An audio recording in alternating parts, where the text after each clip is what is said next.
Hello Tennos, this is Zelp. Today we're going to take a look at Saryn and all of her glory. Unless I missed something, then some of her glory. I think the thing about Saryn and why people have trouble with her is because their description are not that straight to the point. Kind of like my videos. So I've made a simpler version for you guys which I believe covers everything the wiki is trying to say. I would recommend reading the wiki one first, and if you still have trouble understanding, come back and check out this one instead. So first we're going to talk about abilities followed by any issues that you might have with her. I will showcase some builds and ideas, and finally a bug with Saryn. Saryn's passive is quite straightforward. It increases status effect duration by 25%. Now just so that we are on the same page, the Spore is not a status effect. It could cause viral, which is a status effect and will benefit from this 25%, but it itself will not benefit from this duration increase. When you cast Spore on an enemy, it will embed 3 spores on it, each dealing 20 viral damage per tick. The cast range is 60 meters and the duration is 12 seconds. The reason why you see 10 viral damage per tick on the charger is because charger has a health modifier that reduces viral damage by 50%. If a Spore pops, 25 burst viral damage with 100% viral proc will be applied to enemies within 16 meters, and all of the other enemies will gain 3 spores. Again, the reason why you see 13 damage instead of 25 is because of the health modifier of the charger that reduces it by 50%. Here comes the confusing part. If a Spore is popped by a toxin proc attack, the burst viral damage will have an extra 25% damage buff from that toxin proc attack, and will now proc both viral and toxin with 100% chance in 16 meters. To make it simple, if you do 100 toxin proc damage on a Spore, so 25% out of 100 is 25 damage, plus the base burst damage, which is also 25 damage, giving you a burst damage of 50 viral damage. So what you realize here is that the burst damage on the charger is only 16 damage. The reason behind this is because by hitting an enemy with a negative viral modifier, the extra 25% damage is also reduced by another 50%. So the 28 toxin damage here contribute 25%, which is 7 viral damage, but this 7 viral damage applying on the other charger is again reduced by 50% because of the health modifier to only give you 3.5 extra damage. Add that to the base damage, which should be 25 viral damage but reduced by 50% to 12.5, you will get exactly 16 damage. If the enemy is already affected by multiple toxin proc, the burst viral damage can be further increased with the following formula expression, which really just means multiplying the extra damage by the number of toxin proc it will have, plus the base burst damage. Something to note from my testing, popping with gas gives the bonuses too, similar to popping it with toxin, but not based on the gas damage, but instead the toxin instance. Spreading by popping spores and not casting only allows up to 3 spores on an enemy. Enemies can pop each other's spores, and the spores are not refreshable. Before I forget, this whole spreadsheet thing is color coded such that the numbers in red is affected by power strength, the numbers in blue is affected by power range, and the number in green is affected by power duration. Let's talk about Molt. So Molt leaves behind a decoy skin that has 400 shields and 500 health for 40 seconds. Exploding it will do 400 toxin damage with 100% toxin proc in a 10 meter radius. Okay, you can explode the Molt by recasting, or when it gets destroyed by enemies, or when you use miasma. The Spore nearby, it doesn't necessarily have to be on the Molt itself, will explode as well. So think of it as a AoE burst damage that will pop spores on the way. Next is Toxic Lash. So it basically gives you 30% extra toxin damage on your melee weapon with 100% toxin proc chance for 30 seconds. It also helps you with your blocking by increasing the damage reduction by 40%. Now this 40% can be further increased with power strength, and the blocking is capped at 90%, but according to Wiki, there is an exception for Nikanas, which could go up to 94-95%. Finally, we have Miasma, which gives you 350 corrosive damage per tick for 4 ticks in 3 seconds with a range of 15 meters. Now realize that the second here is affected by power duration, which means you can actually have more than 5 ticks. Now the way the tick kind of work is that it will happen before and after every second, and if your second here is not a whole number, if it's like let's say 3.5, then you will get a 5th tick that has a reduced value. There's something kind of important here that I forgot to type out, which is Miasma also stuns enemies.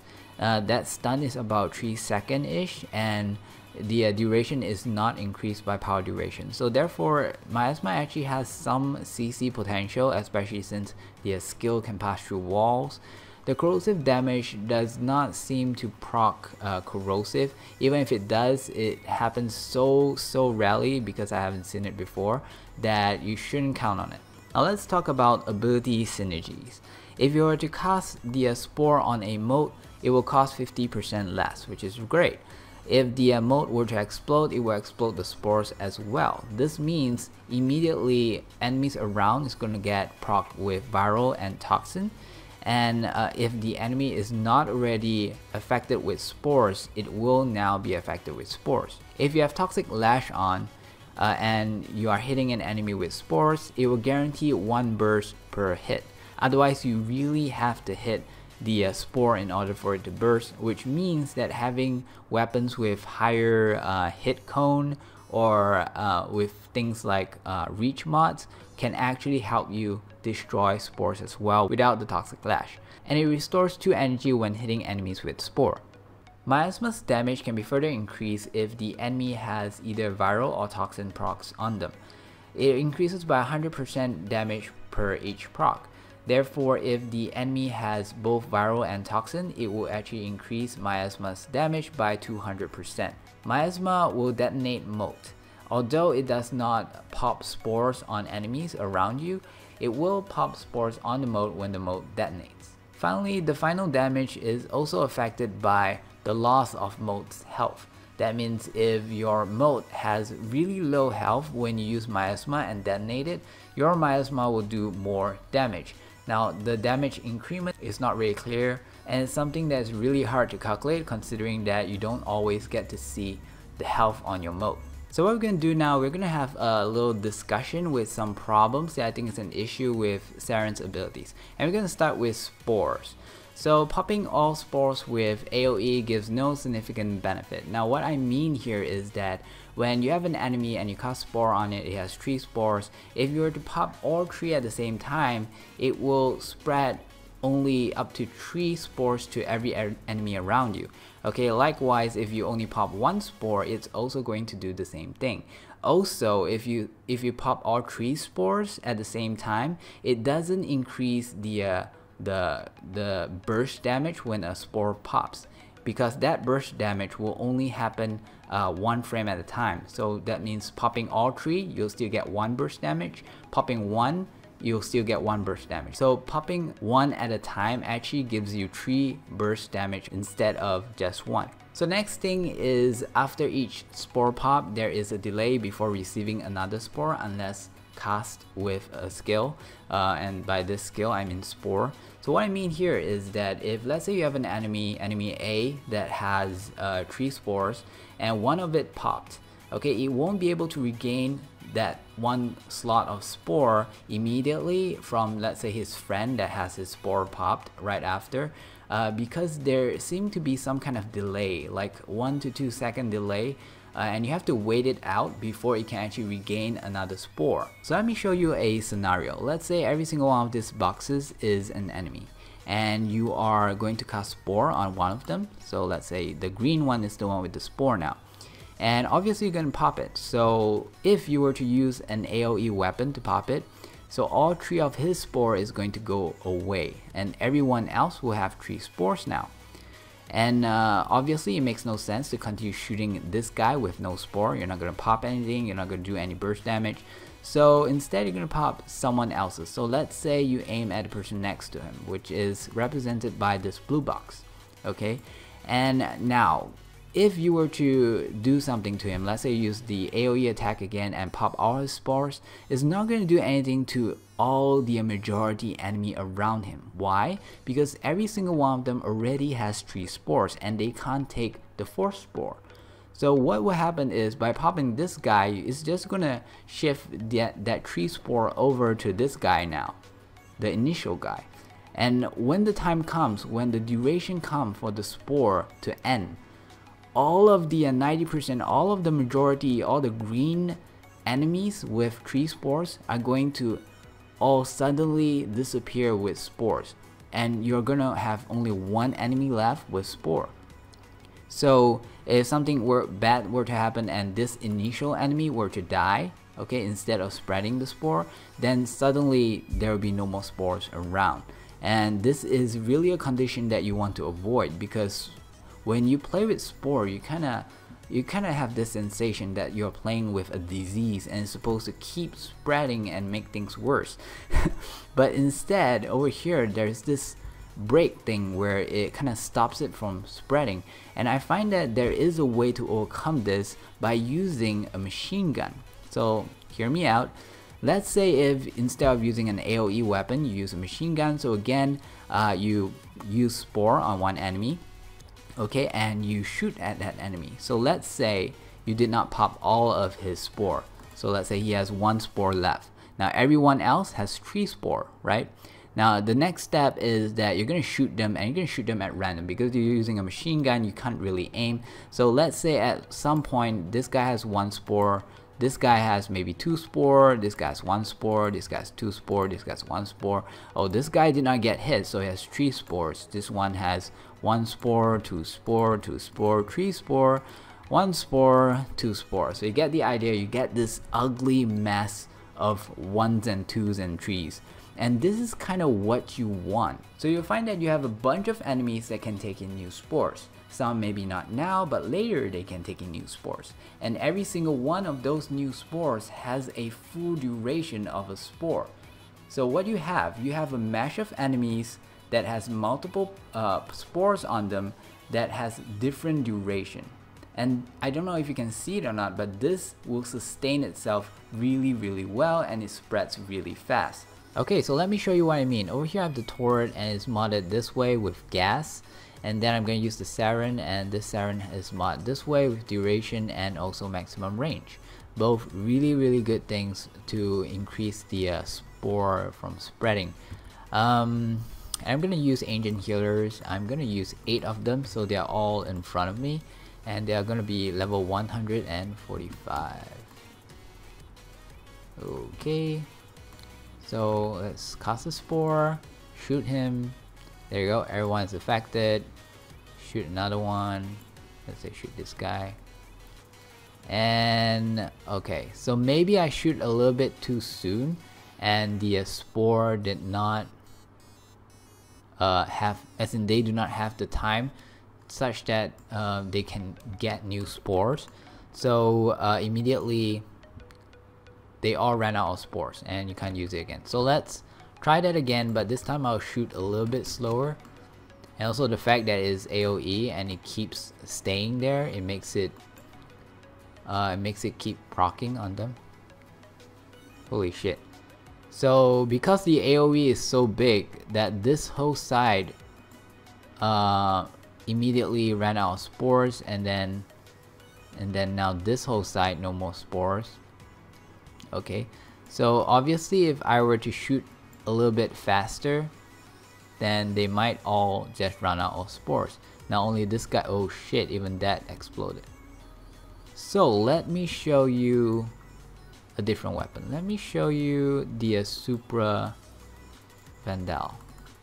Okay, and my Supra Vandal is modded this way with Toxin, only Toxin, and then yeah, a lot of status chance so that you could proc Toxin, because you want that. And I'm going to use the same setup for my Saryn Prime. Okay, and this time again, same thing.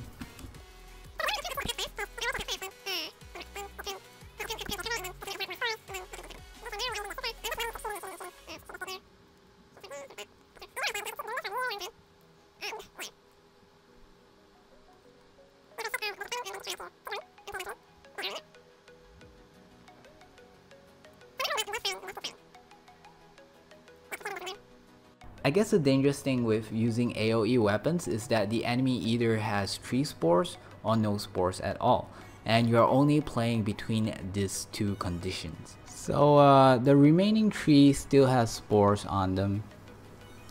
Just want to show it to you guys before I kill them. So let's continue to the next part of the discussion. We're going to talk about Syndicate AoE triggers, and I'm talking about the weapons from Syndicate and also augments that has this burst of AoE which will break spores. It will pop spores, and this could be a good thing. It could also be a very bad thing. Now those AoEs are really huge. So if the majority of enemies around you already has spore on them, that will actually cleanse them out and destroy all the spores, and you have to recast and pop again and kind of spread the spore again. Otherwise, if the majority of enemy around you do not have spore, then instead of you popping it yourself, which you could, this Syndicate AoE is going to help you pop those that have the spore into those that do not have the spore.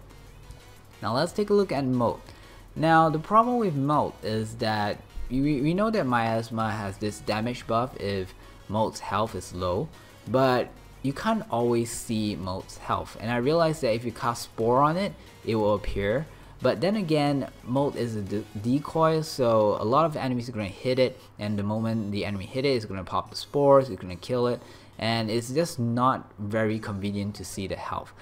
The second thing is that the part where you really need the damage the most is when you go up to really high enemies, high level enemies and stuff.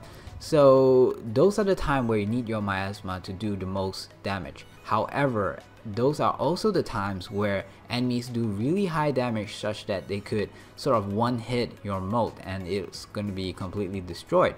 So in other words, you can't get that damage buff at all.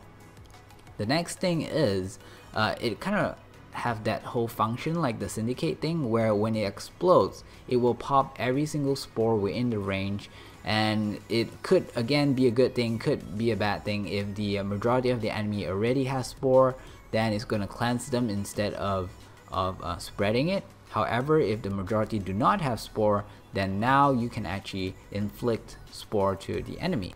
But again, I don't see the point of using it to spread the spore, considering that it's so easily spreaded. All you have to do is just use the spore, which you have to use it anyways if you want to use it on Molt, and then pop it with a weapon. You know, you are going in with a weapon. Now over here I have some visuals that I don't see the point of using anymore, so we're just going to come all the way down here. Now using Spore on Molt may save you energy, but if you do the calculation, the total cost is still come down to having it more if you were to use Molt first. So instead, I would actually recommend just using Spore on the enemy and use a toxin proc to pop the spore, and that will give the toxin and also viral to all the enemies instead of using Molt. Now remember that Molt actually has a shorter range than Spore. So what this means is that if you were to pop the Spore with a toxin weapon, it will spread to every enemy that it touches, and everyone will have viral and toxin. If you were to use Molt and spread the Spore, then those closer or within Molt's range will have both toxin and viral, and those that is away from Molt's range will only have viral. So you're gonna have to find a way to proc toxin on them as well in order to do higher damage with miasma. So that is kind of weird. And finally is popping spores with toxin proc on Molt does not give you the added benefits.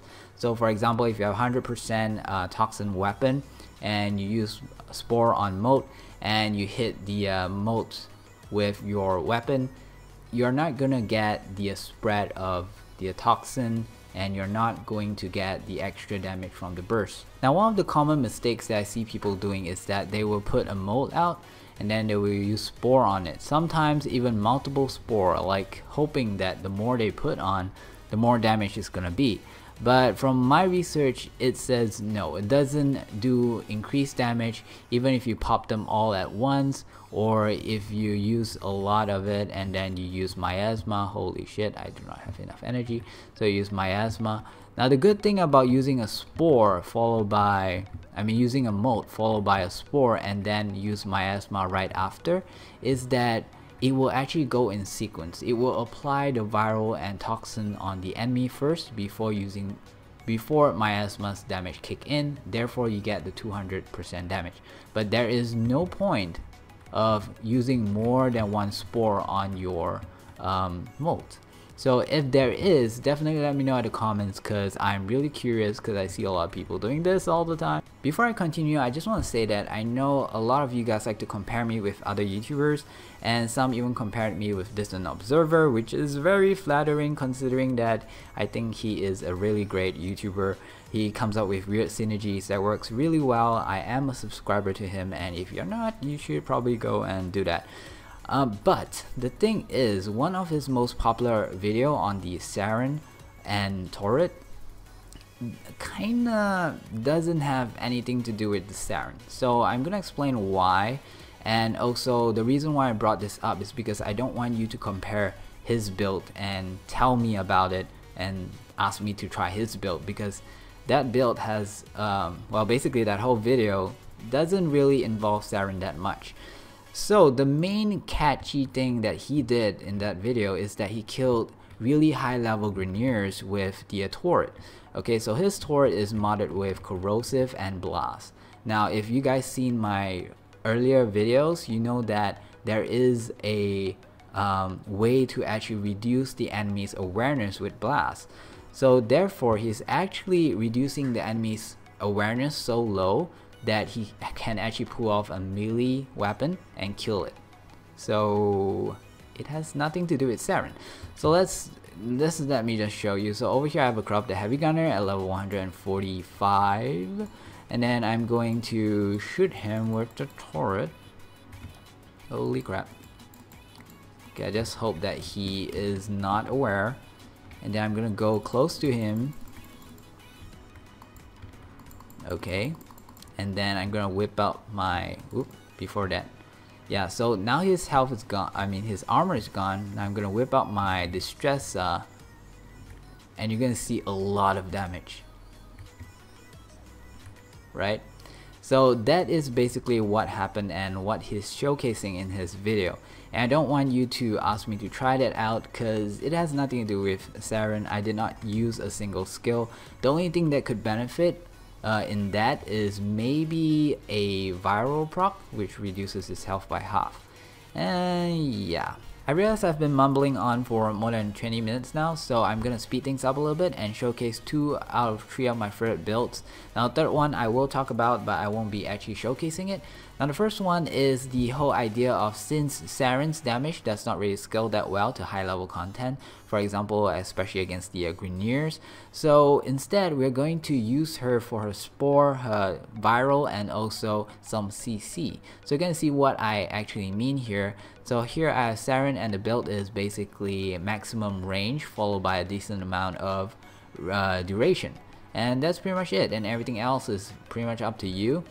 Now what I have here is the Super Vandal, which unlike the one that you saw just now, this one is modded with radiation and also toxin, and also a little bit more of a status duration, and also entropy burst. Now this is kind of important because the status chance on this given is a flat number. It's not 20% out of its base, it is a flat 20%, and that will actually help this weapon to proc very consistently.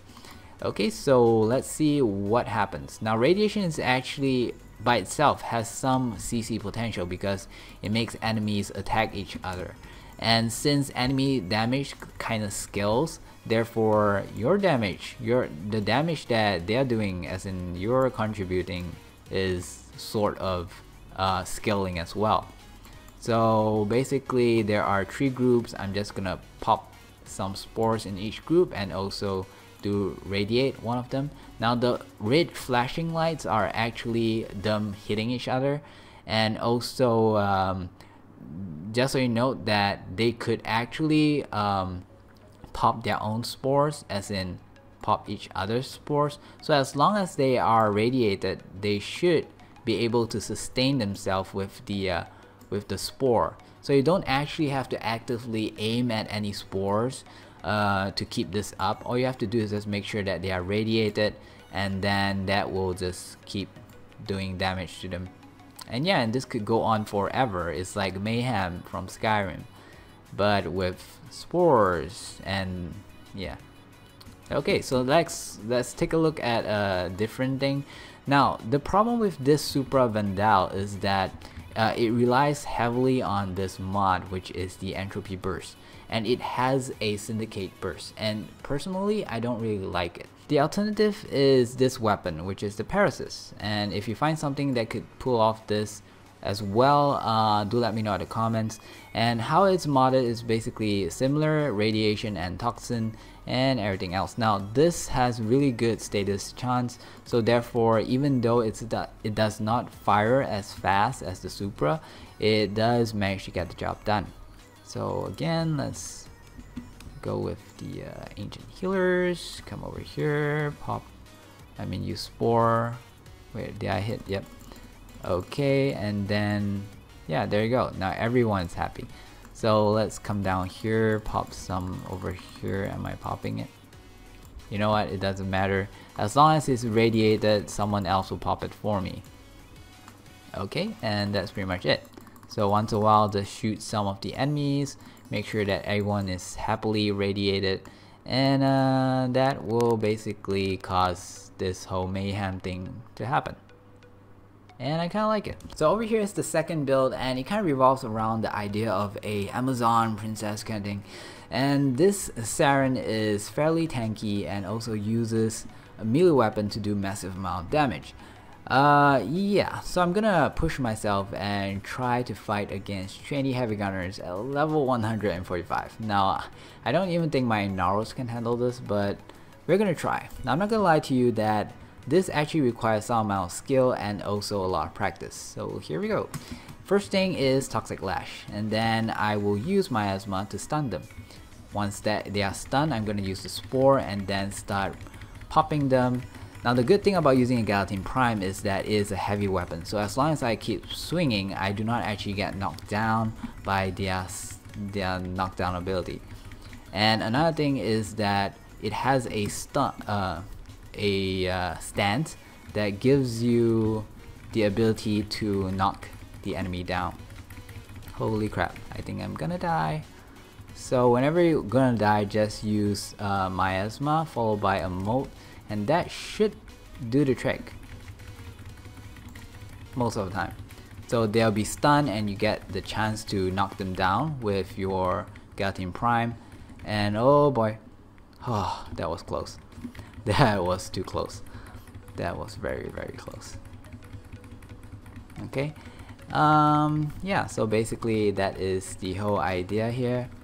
Oh boy, so I'm dying again. Miasma, I use Molt, and that's gonna heal me, and we're gonna see why in just a second. It's all because of a augment.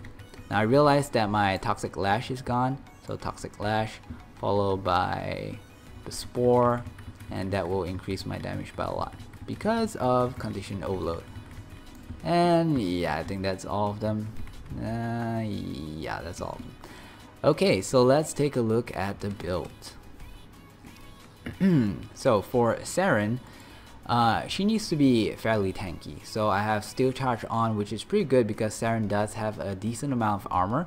So this will give Saryn about 61% damage reduction. Then you have Vitality and Rage. Now this is the first crucial thing because when your health goes down, that is where your energy goes up. And then you're gonna use that energy to either stun the enemies to keep you safe, to use Molt to heal yourself, and also other things to increase the damage. Then the next crucial thing here is regenerative mode and some power strength. So just now I talked about regenerative mode, which is a special augment for your Molt ability, which is the second one, that heals you for 50 health every second for 10 seconds. Now that 50 health is also affected by power strength, so by having a little bit more power strength will actually increase that 50 health a little bit more, and you can basically heal yourself a little bit faster. and therefore you are a little bit safer. Okay, and let's take a look at the Galatine Prime. Now, just to be a little bit safe, on the safe side, I actually have Healing Return on, which I think is pretty good considering that my health pool is not that big. And then I have Blood Rush for damage, Weeping Wounds. Okay, so the thing about this build is more towards doing slash damage.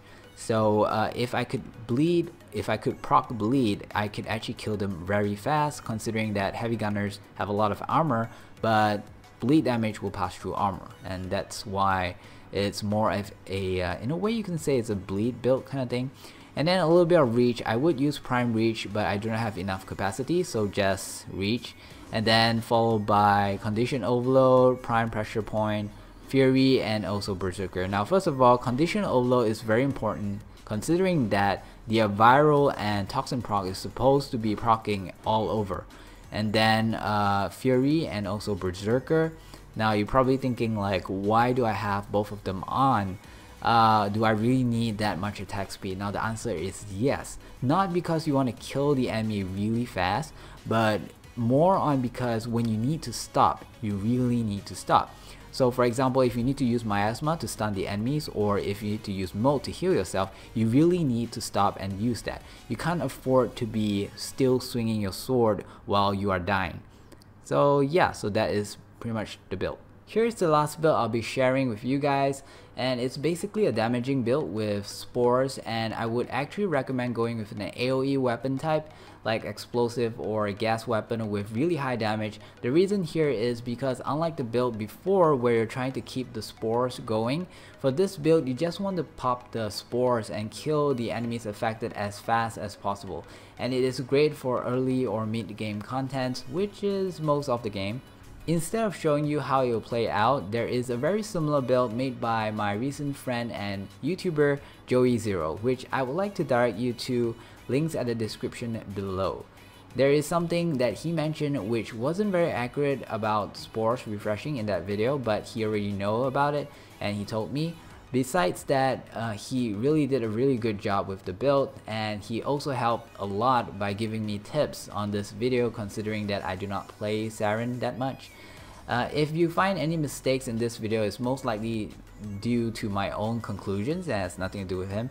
Also, for Saryn's bug, since the video is already so freaking long, I will actually be linking you to one of my older videos which you can see how the bug works and how you can kill a room full of enemies no matter what level instantly.